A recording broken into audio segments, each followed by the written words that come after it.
We'd be good together. Don't you think? No, Why? because I'll break your heart. Maybe I'll break yours. Nobody breaks my heart. Today is International Spicy Workers' Rights Day.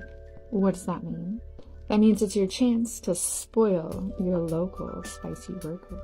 Buy them something off their wish list. Send them a shit ton of money. Spread education. You have the power. Hi, I'm an in-person SW and I've been so for about 12 years now. For me, like a lot of service industry jobs, some days are great, some days are bad, and some days are relatively neutral. For the most part, it's just work and I'd rather be doing this than doing anything else that's accessible to me. It's the one job that accommodates my needs as a person who is chronically ill and unfortunately needs to take a lot of days off to recover or deal with my chronic illness. And the amount that I'm paid relative to the amount of labor that I do helps to compensate for my body just hating me.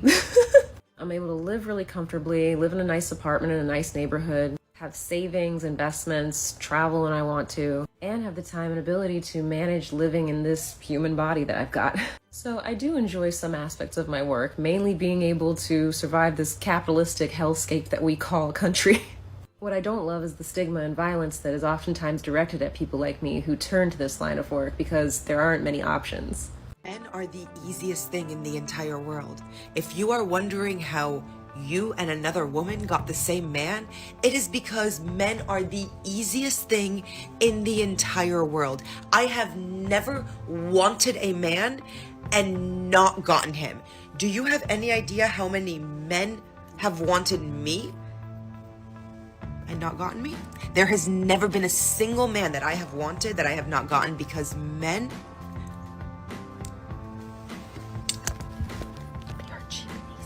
I downloaded Hinge this year. I've never had a dating app in my life before, and I'm glad because it's terrible. But so when I do match with someone and someone piques my interest on there, I try not to start off the conversation with "What do you do?" because that feels shallow in itself.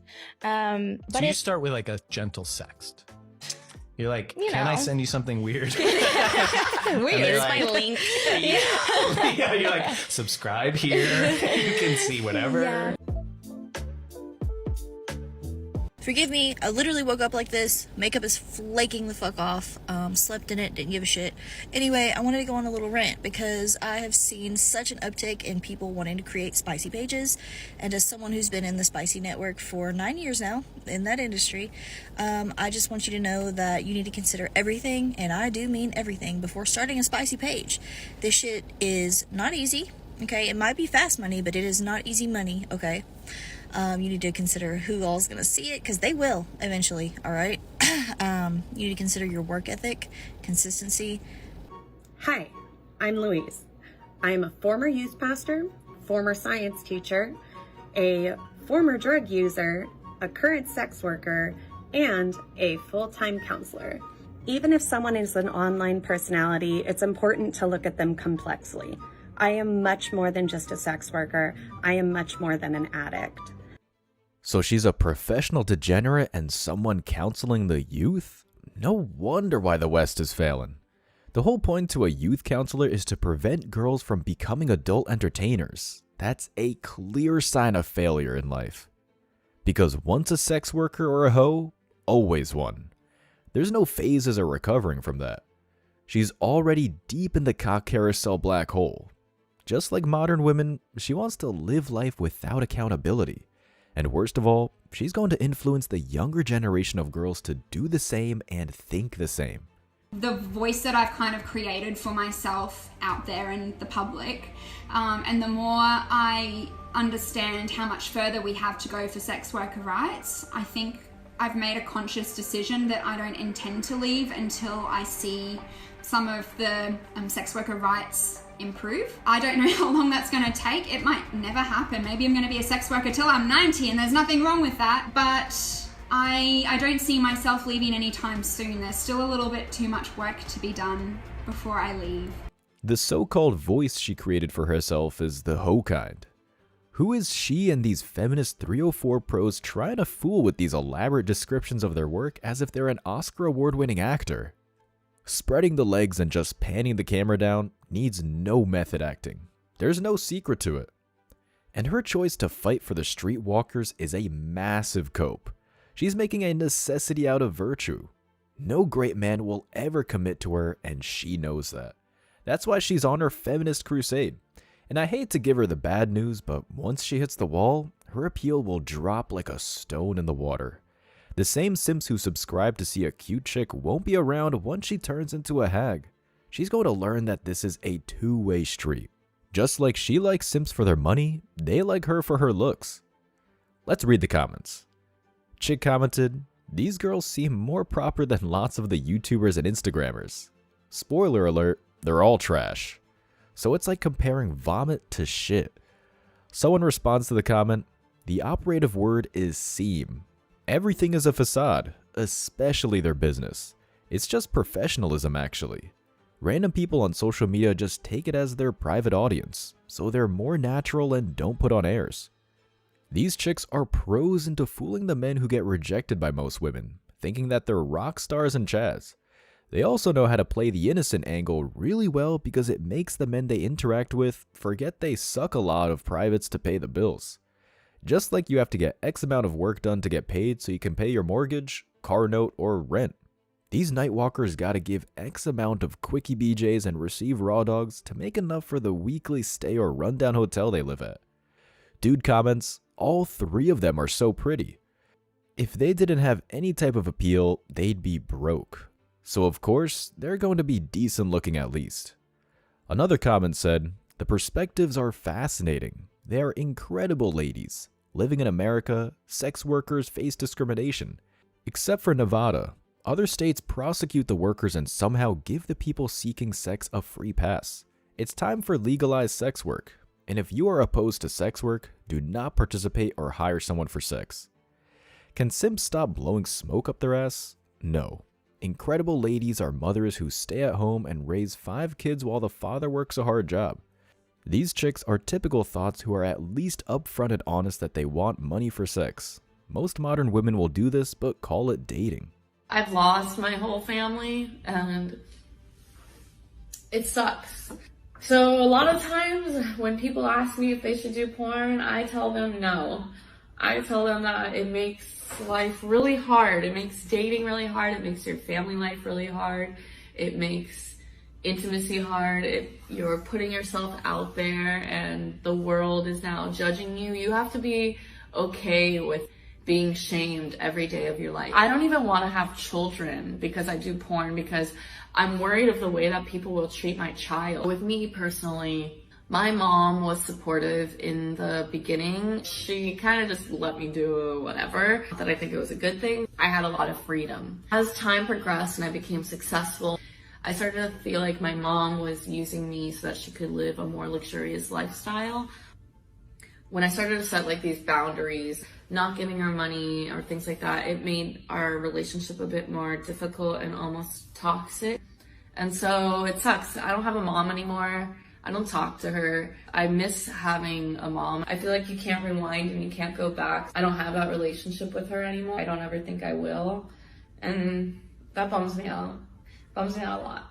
I talked to my dad and he struggles with my job being in the industry. He's also religious. Recently I wanted to go visit him and he said that I can't go visit because his wife, my stepmom, doesn't want me there. I'm not allowed to go visit my dad anymore because my stepmom doesn't like that I do porn. But then he told me that when I was like, can we like go get coffee and like we could go like get breakfast, and he's like, I don't want to be seen in public with you. And that just hurt so bad and it sucks. I lost my family. I don't talk to like my brothers or sisters. I think that they all kind of like try to take advantage of me and stuff, or they're just like, my dad don't want to be around me. At least the pro-ho is going to spare a kid from dealing with the consequences of her actions. For right now, wait till she has baby rabies, like when she's post-wall and her body is telling her to procreate to maybe lock down a man. Her wish upon a star to not be single for the rest of her life. And it sounds like she was raised by, you guessed it, a single mom. And so of course, the single mom is going to cheer her on to leech off of her. Single moms, as I've always said, are worse than worthless. They're a liability and a loss. They don't add to your life, they take. The mom of this OnlyFans model literally helped her daughter ruin her life so she can use the daughter as an ATM. Talk about pissing in your own well. It's sad. That's feminism for you. The modern woman would cut her own nose to spite her face. What do people think? Top comment says, for what profit is it to a man if he gains the whole world and loses his own soul? Brilliant. What's the point of being successful if you have no friends or family? This is what most OnlyFans models are gonna face. Not only the men they don't want to commit to them, but their family and friends will disown them. Another comment said, few years back she said that everyone should do porn. It's all fun and games until there's consequences. Women's kryptonite. I guess a simp comments, the irony is, people judge her because they recognize her, and they recognize her because they watch her. A simple Google search of her pics or name will make any man aware of her X-rated life. And she doesn't care about her subscribers, because they're simps and there's a good reason why they're on OnlyFans. What she cares about are men who don't need OnlyFans. Someone responds to the comment, there is no irony there. Dude responds, there is, because the people who judge her also consider the consumption of her work to be wrong, and yet they have to consume her work to know who she is so they can judge her. A lot of guys find out about her through social media like this video. I personally didn't know she even existed until I came across her video on YouTube. And honestly, if I saw her face in 6 months in a lineup, I wouldn't remember this basic bitch. Another comment. What I never get is, surely the consequences of doing porn, such as alienating yourself from parents, are entirely predictable. So, given the inevitable issues it's going to cause, why do they do it in the first place? Because there's not a strong enough stigma in society against it. Also, these modern women are attracted to money and fame like flies to shit. They were raised wrong, probably lost their virginity at a young age, so their mental development is stunted to the equivalency of a teenager. But most importantly, they've never faced real consequences in life because they look good. Their whole life has been on easy mode. Men put up with their bad behaviors, their weak fathers. If they're around, spoil them. They can get out of DUIs and traffic tickets. They'll push the limits until they kill someone or do porn. And then it's too late. It can't be undone. There's like some comedians like back in the day that just got chastised and run off, and it was really terrible. I don't think I would ever run a woman off for that. There's a lot of things I've run off for, but showing her tits. I've dated guys who were like, oh yeah, that's totally fine, like totally cool, and then a couple months in, they're just like, I don't really like think that, like, why don't you stop? And I'm like, no. Why? Yeah. Because they don't want other people looking at it, because I'm now their property in their head. Listen. You know how men. To me. Mm-hmm. Men undress your woman anyway when she walking down the street, whether she's in Walmart or anyway. Oh, now, granted, they didn't see a butt ass naked, but they still look at because I sex her exactly. All the time. They're not seeing her as property, but realizing that they're paying the full price for something men get for a price of a Happy Meal. It's like buying a car but never getting to drive it. What's the point of investing in it then? To be fair, it's the simp's fault for trying to first date a Pro 304. But also, they're trying to change her when it's never gonna happen. There's a saying you can't turn a hoe into a housewife, and that's because it's been tried and it has failed every time. Let's read the comments. Top comment, simp. That's funny. And he responds, bless you brother, have a great day. It's just sad he's throwing away his dignity trying to justify these OF models. Another dude comments, he'll say anything in hopes she will touch it. This is great. We need more people to call out the simps and manginas. They're doing more harm than good, just to get pity sex. And chances are, there will be no happy ending. Holly and Nellie are meeting 44-year-old Angela, who recently left the glamour world behind and now runs a successful clothing line. This is how I looked before my plastic surgery. In the last 19 years, Angela has had more than 45 cosmetic procedures and spent nearly £50,000 in a bid to stay ahead in the glamour industry.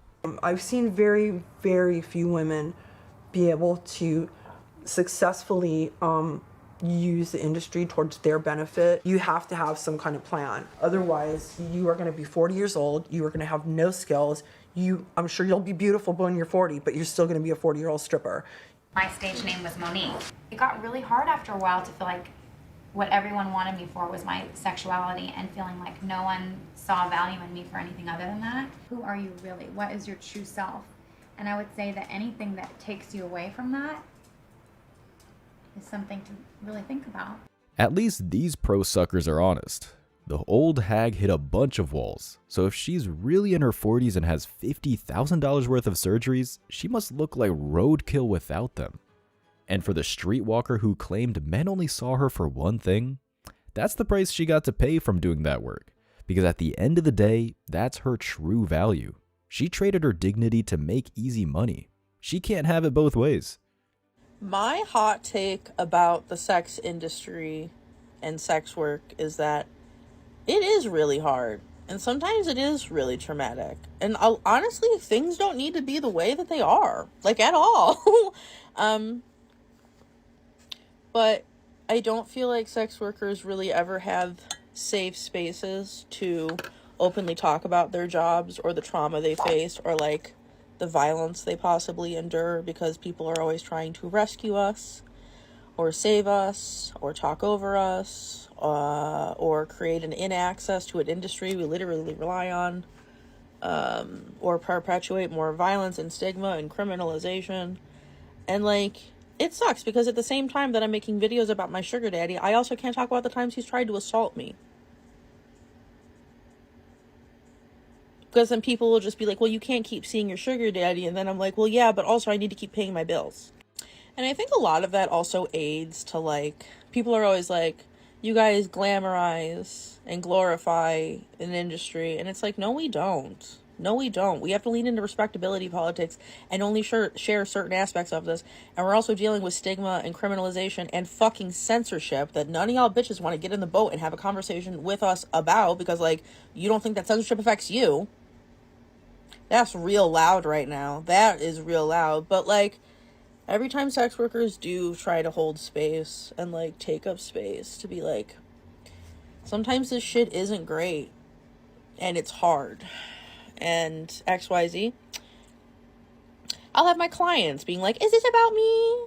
Do I make you sad? I'll have swerps and radfems and just the most ill-intended motherfuckers, you know, co-opting the violence I face at work to perpetuate more violence and inaccess to me at work. I mean, leftists, other feminists, whole swaths of, like, progressive groups and motherfuckers, like, do not want to listen, collaborate, engage, hold space, please, bangs, please. And I think it's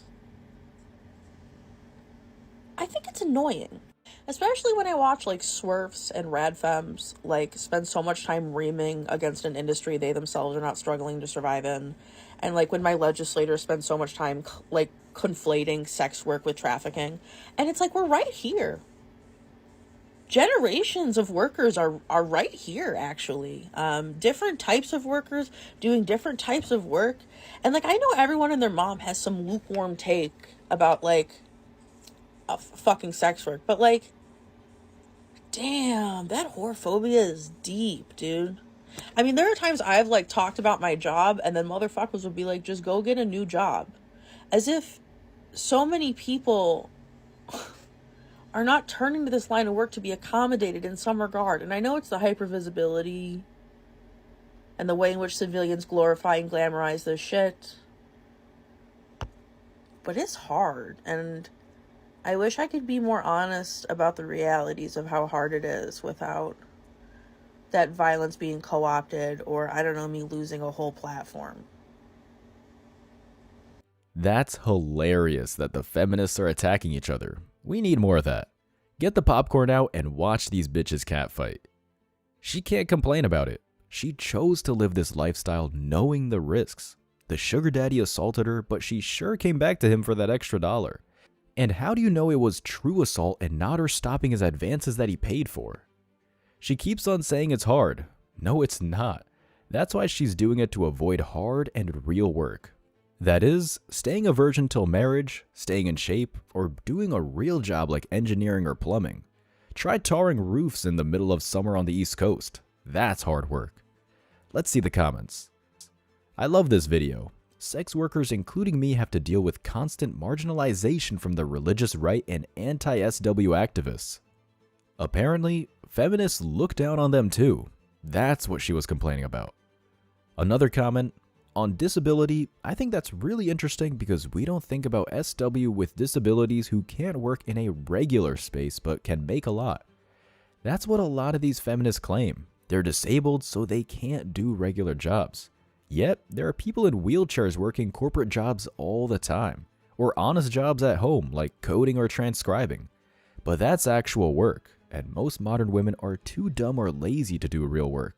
You're a feminist doing a dance that's empowering, yet you're relying on creepy, disgusting men who think you are disgusting and trash to ironically pay your bills, which is probably the most degrading thing in the entire world. I am normally a support all women girly. It is 2023, bitch. I have no more patience for ignorant women like this constantly slandering, talking down on, and literally speaking over SWs, especially when they try and use the guise of feminism to further push their ridiculous point. The second we are brought into this world, we are taught to make ourselves smaller, more obedient, and if we follow this set of rules, which we will later find out were created by the patriarchy and we should never dare question, we will be rewarded and have amazing, fulfilling lives. Misogyny is so deeply ingrained and normalized in our society. If we are not actively working to unlearn fucked up shit that we have been taught, that internalized misogyny will become so fucking loud. I know some women believe if they side with the oppressor, they echo that same hateful rhetoric, they will be absolved from the abuse, violence, and misogyny of the patriarchy. And sure, in that moment, the men may choose you, but only to further push their hatred and lack of respect for women. At the end of the day, still don't view you as an equal. And if given the chance, they would do the exact same things to you that they would do to the SWs that you are speaking down on. Whereas actually, if you were in an office, it would be a lot less degrading. You could actually have respect in an office. The same offices are riddled with SA and harassment, ones filled with sexism and unequal pay, same offices that will work you to the fucking ground, ask you for unwavering loyalty and lifelong commitment, steal your ideas as their own, only to fire you the minute you fall ill or get pregnant or are mentally unwell. Why is being an SW one of the only professions where we have think pieces on whether or not it is empowering? We ask plumbers if they feel empowered. We ask construction workers and professional athletes how they feel selling their body. This is capitalism, bitch. Unless you are the upper echelon 1%, we are all selling our bodies, selling our labor for a fucking check. Choosing your own hours, working remotely, screening your clients, some getting paid exceptionally well. It may not be for you, and that's fine, but mind your fucking business. No one with any level of a brain would ever respect someone who does. Men hate SWs because they have to pay for something they believe they are entitled to. Women hate SWs because men told them to. Because the patriarchy made you so ashamed, stripped away the joy of exploring your own body and pleasure. Being confident with your body and your sexuality, that was deplorable. Because how else could men get what they want from you when they want it? It is so fucked up that we have been taught to feel this way, but it is our job to unlearn it. There are conversations that could be had about SW. Exploitation, safety for all, decriminalization, censorship. But no one's talking about that on these podcasts. They just want to slut shame and tell themselves that they are in a higher tier of society because of some broken moral compass decided by some of the worst people on earth. If there was no demand, how would they be making money? Your anger is in the wrong fucking place. And there is no feminism without SWs. Is she trying to be an X-Men with those claws? Like, you know the bitch is certified useless when the nails are longer than her fingers. But the real question is, how does she wipe her ass? Maybe a simp cleans it for her. And no wonder why she's single. She lives life on easy mode with her looks and she acts like she's oppressed. And like I said, super funny that the prostitutes and some feminists are going to war with each other. Both suck, but the hookers suck more. No pun intended. And back to her claims, did this dumb hoe really claim that athletes didn't like to work or didn't feel empowered? A benchwarmer in the NBA is richer than 99% of the people in America.